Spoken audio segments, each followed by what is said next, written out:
Hi, I'm Isabel Hall, and I am doing a video reflection for my AI course for UCF for the responsible digital citizenship video, where I answer a bunch of questions on the responsibility behind working in a digital field, such as working with AI and such.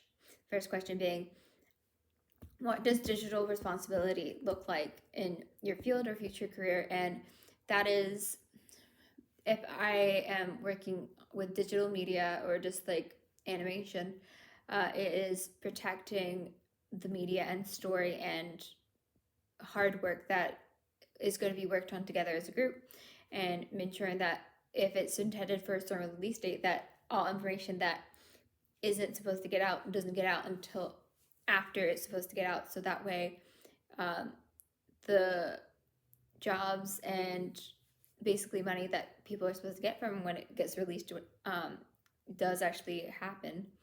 And if it gets leaked, or that information comes out before it's intended, it could have negative effects down the line, like people losing money, jobs, and such like that.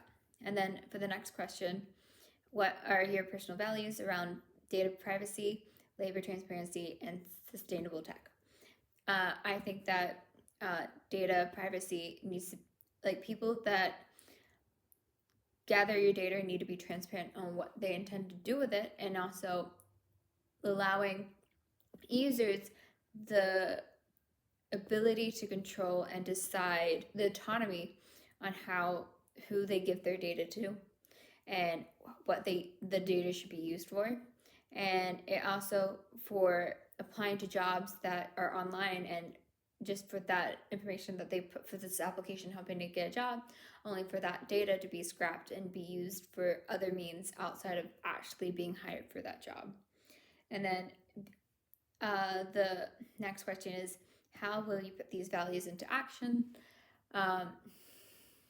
Just trying to be accountable and aware that what I put online is forever. Like, you can't really take anything back because you have a digital footprint, and knowing that my actions will like have a mark, and it's kind of hard to erase those things and go back.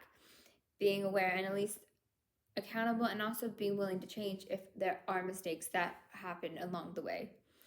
And then the last question is, how we engage with others online in online spaces when they disagree with you, and especially around tech and creativity and stuff like that. And at the end of the day, I'm always open to having a conversation about what is wrong or be on opposing sides, because I like debating.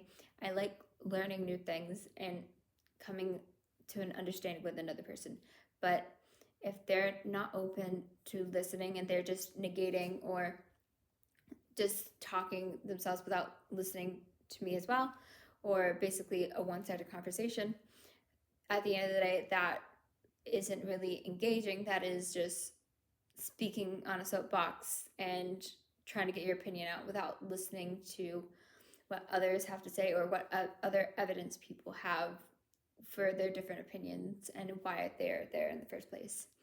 But that is all, and have a good rest of your day.